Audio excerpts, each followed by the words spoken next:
আসসালামু আলাইকুম রহমতুল্লাহি ওবরাকাতু নাহমাদুহু ওয়া নুসাল্লি আলা রাসূলিহিল কারীম আম্মা বা'দ ফাআউযু বিল্লাহি মিনাশ শাইতানির রাজীম বিসমিল্লাহির রহমানির রহিম ক্বালাল্লাহু তাআলা ফি কালামিহিল মাজিদ ওয়া ফুরকানিহিল হামিদ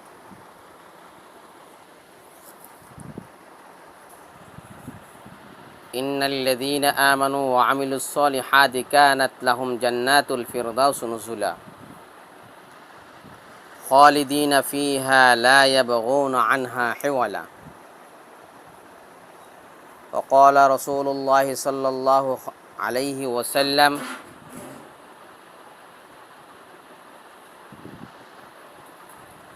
খায়রুকুম মান তাআল্লামাল কুরআনা ওয়া আল্লামা وقال رسول الله صلى الله عليه وسلم أخلص دينك يكفيك العمل القليل صدق الله العظيم। প্রিয় শিক্ষার্থী বন্ধুগণ, তোমরা কেমন আছো? অবশ্যই তোমরা ভালো আছো। তোমরা তোমাদের স্বাস্থ্যের প্রতি অবশ্যই খেয়াল রাখবে। আর আমি তোমাদের জন্য যেই ক্লাসগুলো দিয়ে যাচ্ছি সেই ক্লাসগুলো তোমরা মনোযোগ সহকারে বাসায় পড়বে এবং বারবার শুনে তোমরা নোট করে রাখবে, যাতে করে সামনে পরীক্ষাগুলো তোমরা সুন্দরভাবে দিতে পারো। আরেকটা বিষয় খেয়াল রাখবে, যে যত বেশি রেফারেন্স অর্থাৎ কোরআনের আয়াত এবং হাদিসের যে উদ্ধৃতিগুলো আছে এগুলো যদি তোমরা মুখস্থ করতে পারো, অন্ততপক্ষে বাংলা অর্থগুলো, তাহলে তোমরা মার্কস অবশ্যই বেশি পাবে। সেদিকে তোমরা খেয়াল রাখবে। এবং তোমাদের যে আমি ইসলাম শিক্ষা লেকচার পাবলিকেশনের প্রফেসর ডক্টর মোহাম্মদ রহিমুল্লাহর যে বইটির কথা বলেছিলাম সেই বইটি তোমরা আশা করি সংগ্রহ করেছো। সেই বইটি তোমরা ভালোভাবে পড়বে, ওইখানে অনেক রেফারেন্স দেওয়া আছে। তা আজ আমি তোমাদেরকে একাদশ শ্রেণীর ইসলাম শিক্ষা প্রথম পত্রের যে অনুশীলনী, প্রথম অধ্যায়ের যে প্রথম অনুশীলনী আছে সেই অনুশীলনী থেকে কিছু জ্ঞানমূলক প্রশ্নের উত্তর আমি তোমাদেরকে বলছি এবং কিছু অনুধাবনমূলক যে প্রশ্ন উত্তর সেগুলো নিয়ে আমি আলোচনা করছি। তোমরা শুনবে মনোযোগ দিয়া এবং মুখস্থ করে নিবে। যেমন প্রথম নাম্বার প্রশ্ন হচ্ছে, ইসলাম শব্দের অর্থ কী? ইসলাম শব্দের অর্থ হচ্ছে আনুগত্য করা, আত্মসমর্পণ করা, শান্তির পথে চলা ইত্যাদি। ইসলাম শব্দের অর্থ হচ্ছে আনুগত্য করা, আত্মসমর্পণ করা, শান্তির পথে চলা। 2 নাম্বার প্রশ্ন, তুহফাতুল ফালাসিয়া যে গ্রন্থের রচয়িতাকে? আবার তুহফাতুল ফালাসিফা গ্রন্থের রচয়িতাকে? এই গ্রন্থের রচয়িতা হলেন ইমাম গাজ্জালি রহমতুল্লাহ আলাই। আবার তুহফাতুল ফালাসিফা গ্রন্থের রচয়িতা হলেন ইমাম গাজ্জালি রহমতুল্লাহ আলাই। আমি 2 বার করে বলছি তোমাদের প্রশ্ন উত্তরগুলো এবং প্রশ্নগুলো। 3 নাম্বার যে প্রশ্ন, বেদাত শব্দের অর্থ কী? বেদাত শব্দের অর্থ কী? উত্তর হচ্ছে, বেদাত শব্দের অর্থ নতুনত্ব, নতুন ধর্মমত ইত্যাদি। বেদাত শব্দের অর্থ হচ্ছে নতুনত্ব, নতুন ধর্মমত ইত্যাদি। 4 নাম্বার প্রশ্ন, ইলম শব্দের অর্থ কী? ইলম শব্দের অর্থ কী? উত্তর হচ্ছে, ইলম শব্দের অর্থ জ্ঞান বা বুদ্ধি। ইলম শব্দের অর্থ জ্ঞান বা বুদ্ধি। প্রশ্ন নং 5, হযরত শাহ মাকদুম রহমতুল্লাহ আলাই কোন অঞ্চলে ইসলামী সংস্কৃতির বিকাশ ঘটান? হযরত শাহ মাকদুম রহমতুল্লাহ আলাই কোন অঞ্চলে ইসলামী সংস্কৃতির বিকাশ ঘটান? উত্তর হবে, হযরত শাহ মাকদুম রহমতুল্লাহ আলাই বাংলাদেশের উত্তরাঞ্চলে ইসলামী সংস্কৃতির বিকাশ ঘটান। হযরত শাহ মাকদুম রহমতুল্লাহ আলাই বাংলাদেশের উত্তরাঞ্চলে ইসলামিক সংস্কৃতির বিকাশ ঘটান। 6 নাম্বার প্রশ্ন, দারুল আরকাম কি? দারুল আরকাম কি? উত্তর হলো দারুল আরকাম হলো রসুল সাল্লাল্লাহু আলাইহি সাল্লাম কর্তৃক প্রথম প্রতিষ্ঠিত শিক্ষালয় বা শিক্ষা প্রতিষ্ঠান। সেখানে সাহাবায়ে কেরাম দ্বীনি শিক্ষা দেওয়া হতো, অর্থাৎ সাহাবায়ে কেরামদেরকে দ্বীনি শিক্ষা দেওয়া হতো। উত্তরটা আবার বলছি, রসুল আকরাম সাল্লাল্লাহু আলাইহি সাল্লাম কর্তৃক প্রথম প্রতিষ্ঠিত শিক্ষালয় বা শিক্ষা প্রতিষ্ঠানকে দারুল আরকাম বলা হয়, যেখানে সাহাবায়ে কেরামদেরকে দ্বীনি শিক্ষা দেওয়া হতো, যেখানে সাহাবায়ে কেরামদেরকে দ্বীনি শিক্ষা দেওয়া হতো। 7 নম্বর প্রশ্ন, মক্তব শব্দের অর্থ কী? মক্তব শব্দের অর্থ কী?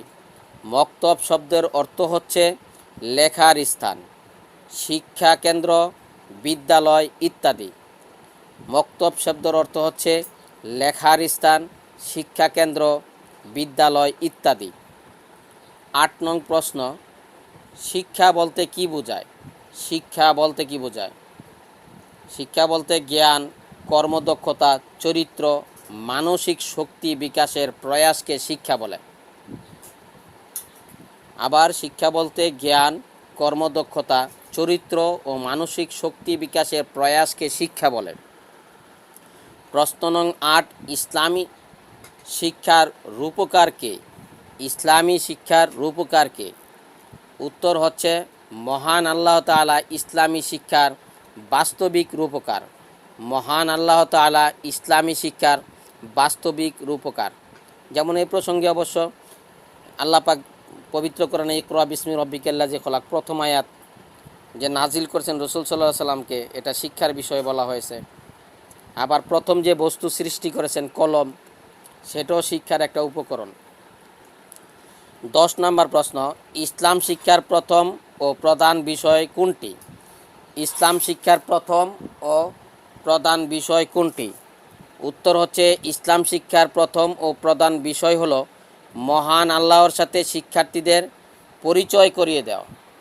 মহান অর্থাৎ ইসলাম শিক্ষার প্রথম ও প্রধান বিষয় হলো মহান আল্লাহর সাথে শিক্ষার্থীদের পরিচয় করিয়ে দেওয়া। 11 নম্বর প্রশ্ন, কারা নবীদের উত্তরসূরি? কারা নবীদের উত্তরসূরি? উত্তর হচ্ছে আলেমগণ নবীদের উত্তরসূরি। আলেমগণ নবীদের উত্তরসূরি। 12 নং প্রশ্ন, মানুষের জন্য আল্লাহ পাকের মনোনীত বা সিলেক্টেড দিন বা জীবন ব্যবস্থা কি? মানুষের জন্য আল্লাহ পাকের মনোনীত বা সিলেক্টেড দিন বা জীবন ব্যবস্থা কি? উত্তর হচ্ছে ইসলাম হচ্ছে মানুষের জন্য আল্লাহ কর্তৃক মনোনীত একমাত্র দিন বা জীবন ব্যবস্থা। ইসলাম হচ্ছে মানুষের জন্য আল্লাহ কর্তৃক মনোনীত একমাত্র দিন বা জীবন ব্যবস্থা। যেমন পবিত্র কোরআনে আল্লাহ পাক বলেন, ইন্নাদ-দীনা ইনদাল্লাহিল ইসলাম। ইন্নাদ-দীনা ইনদাল্লাহিল ইসলাম, আল্লাহর নিকট একমাত্র মনোনীত দিন বা ধর্ম হচ্ছে ইসলাম। 13 নম্বর প্রশ্ন, মাকতাব বলতে কি বোঝায়? মাকতাব বলতে কি বোঝায়? উত্তর হচ্ছে মাকতাব আরবি শব্দের অর্থ হচ্ছে, আমি একটু আগে বলছি অবশ্যই এই প্রশ্নটা, এখন আর দরকার নাই। আমরা 14 নম্বর প্রশ্নে যে সেই প্রশ্নের মধ্যে যাচ্ছি, শিশুদের আদব কায়দা, ভদ্রতা ও শিষ্টাচার হাতে কলমে শিক্ষাদানের আদর্শ স্থান কি? আবার শিশুদের আদব কায়দা, ভদ্রতা, শিষ্টাচার হাতে কলমে শিক্ষার্থীদের শিক্ষাদানের যে আদর্শ স্থান, সেই স্থান কি? শিশুদের আদব কায়দা, ভদ্রতা, শিষ্টাচার হাতে কলমে শিক্ষাদানের যে আদর্শ স্থান, সেই স্থান হচ্ছে মক্তব। আবার শিশুদের আদব কায়দা, ভদ্রতা, শিষ্টাচার হাতে কলমে শিক্ষাদানের যে আদর্শ স্থান, সেই স্থান হলো মক্তব। 15 নম্বর যে প্রশ্ন, মুসলিমদের সংস্কৃতিকে কি বলা হয়? মুসলিমদের সংস্কৃতিকে কি বলা হয়? উত্তর হচ্ছে মুসলিমদের সংস্কৃতিকে ইসলামী সংস্কৃতি বলা হয়। মুসলিমদের সংস্কৃতিকে ইসলামী সংস্কৃতি বলা হয়। তো আজকে আমি 15টা জ্ঞানমূলক প্রশ্ন এবং এর উত্তর বললাম। তোমরা এই জ্ঞানমূলক প্রশ্নগুলো কয়েকবার শুনলেই আশা করি মুখস্থ হয়ে যাবে তোমাদের। এখন অনুধাবনমূলক যে প্রশ্ন আছে সেই প্রশ্ন নিয়ে আমি আলোচনা করছি যে প্রত্যেক মুসলমানের উপরে জ্ঞান অর্জন করা ফরজ। এটা ইতিপূর্বে আমি তোমাদের বলেছি, এটা নিয়ে এখন আর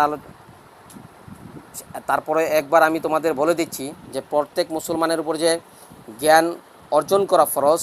ইতিপূর্বে তোমাদের আমি সৃজনশীলে বলেছি, আজকেও আমি বলে দেই, জ্ঞান অন্বেষণ করা প্রত্যেক মুসলমান নরনারীর উপর ফরজ। যেমন তলাবুল ইলমি ফারিদাতুন আলা কুল্লি মুসলিম, এটি মহানবী সাল্লাল্লাহু সাল্লামের বাণী। এই বাণী দ্বারা রসুল সাল্লাল্লাহু আলাইহি সাল্লাম জ্ঞান অর্জনের প্রতি গুরুত্ব আরোপ করেছেন। পবিত্র কোরআনের প্রথম বাণী ছিল ইকরা বা পড়ো। সুতরাং একজন মুসলমানকে নিরক্ষর থাকার সুযোগ নাই, তাকে অবশ্যই দ্বীনি ইসলাম অর্জন করতে হবে। দ্বীনি ইলম অবশ্যই তাকে কি অর্জন করতে হবে। আবার বলছি, তাকে অবশ্যই দ্বীনি ইলম অর্জন করতে হবে, পাশাপাশি বৈষয়িক জ্ঞান যে অর্জন করতে হবে। কেননা প্রতিযোগিতামূলক বিশ্বে টিকে থাকার জন্য বৈষয়িক জ্ঞান অর্জনের কোনো বিকল্প নেই। দ্বিতীয় নাম্বার যে প্রশ্ন, রাতের বেলা 1 ঘন্টা জ্ঞান চর্চা করা সারা রাত নফল ইবাদতের চেয়ে উত্তম। এর ব্যাখ্যা করতে বলা হয়েছে, রাতের বেলায় 1 ঘন্টা জ্ঞান চর্চা করা সারা রাত নফল ইবাদতের চেয়ে উত্তম।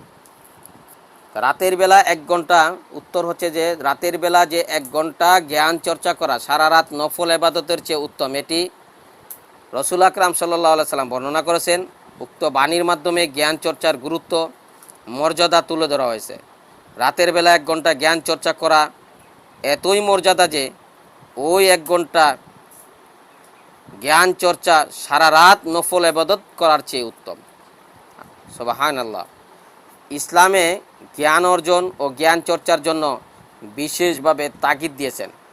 পবিত্র কোরআনের প্রথম অবতীর্ণ বাণী ছিল ইকরা বা পড়ো। এখানে জ্ঞান অর্জনের জন্য বলা হয়েছে, গুরুত্ব আরোপ করা হয়েছে।